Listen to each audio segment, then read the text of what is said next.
দেখো বারুইপুরের সিপিএম নেতা দক্ষিণ চব্বিশ পরগনা সিপিএম নেতা এবং কি বারুইপুর পশ্চিমের এবারে বিধানসভা ভোটে সিপিএম এর প্রার্থী লাহেক আলী, যাই গতকাল রাত্রিবেলা বারুইপুর থানা পুলিশ গ্রেপ্তার করেছে এবং তাই গ্রেপ্তার করার পর আমি বর্তমানে বারুইপুর আদালতে রয়েছি। সেই বারুইপুর আদালতে কিছুক্ষণ আগে লাহেক আলীকে কিন্তু নিয়ে এসছে পুলিশ এবং যেমনটা জানতে পারছি পুলিশ নিজেদের হেফাজতে চেয়ে লাহেক আলীর জন্য আবেদন জানিয়েছে। লাহেক আলীকে গ্রেপ্তার করা হয়েছে যে বিষয় সেটা হচ্ছে যে তার বিরুদ্ধে মূলত হচ্ছে বারুইপুরে যে পরিস্থিতি তৈরি হয়েছিল নাবালিকারকে গণধর্ষণ এবং খুনের যে ঘটনা, সেই ঘটনার পরবর্তীকালে সেই জায়গায় হচ্ছে উস্কানি দেওয়ার অভিযোগ লাহেক আলীর বিরুদ্ধে। মূলত এক্ষেত্রে তদন্তকারীরা যে বিষয়টা পুলিশ জানাচ্ছে যে এক হচ্ছে এইরকম একটা নৃশংস ঘটনা ঘটে, নাবালিকাকে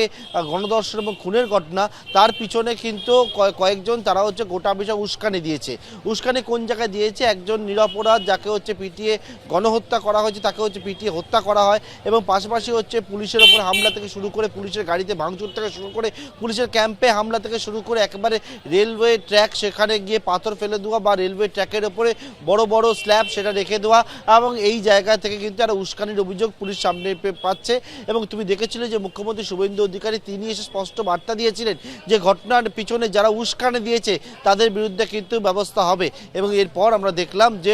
গতকাল রাত্রেবেলা সিপিএম নেতা লাহেক আলীকে গ্রেপ্তার করেছে পুলিশ এবং তাকে গ্রেপ্তার করার পর আজকে কিছুক্ষণ আগে বারুইপুর আদালতে পেশ করা হয়েছে। বিএনএসের প্রায় 20টা ধারা রয়েছে লাহেক আলীর বিরুদ্ধে, তার মধ্যে রয়েছে এক গণপিটুনির ঘটনা থেকে শুরু করে পুলিশের ওপর সরকারি কর্মীকে কাজে বাধা, সরকারি কর্মীকে মারধর, ওর পাশাপাশি হচ্ছে সম্পত্তি নষ্ট থেকে শুরু করে অপরাধমূলক ষড়যন্ত্র থেকে শুরু করে উস্কানি থেকে শুরু করে দুই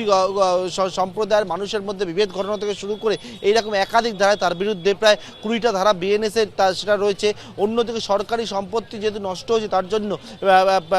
পিডিপিপি অ্যাক্টে লাহেক আলীর বিরুদ্ধে মামলা হয়েছে, 9 অ্যাক্টে লাহেক আলীর বিরুদ্ধে মামলা হয়েছে। অন্যদিকে রেলওয়ে অ্যাক্ট, সেই রেলওয়ে অ্যাক্টেও 4টি ধারাতে লাহেক আলীর বিরুদ্ধে মামলা হয়েছে এবং 4টি ধারার মধ্যে যেমনটা রয়েছে যে রেলের যারা সরকারি কর্মী তাদের কাজে বাধা দেওয়া, রেলের যে নিরাপত্তা সেই নিরাপত্তা ব্যবস্থাকে বিঘ্নিত করা সহ একাধিক ধারায় লাহেকের বিরুদ্ধে মামলা হয়েছে এবং লাহেক আলীর বিরুদ্ধে এই জামিন অযোগ্য বেশিরভাগ ধারায় সেই ধারায় মামলা করে তাকে আজকে আদালতে পেশ করে, যদিও আদালতে পেশ করার সময় লাহেক আলী জানিয়েছেন যে সম্পূর্ণভাবে তাকে ফাঁসানো হচ্ছে, মিথ্যে অভিযোগ এবং যে তিনি প্রতিবাদ করেছেন তার মুখ বন্ধ করার চেষ্টা করা হচ্ছে বলে লাহেক আলী আদালতে পেশ করার সময় তিনি জানান।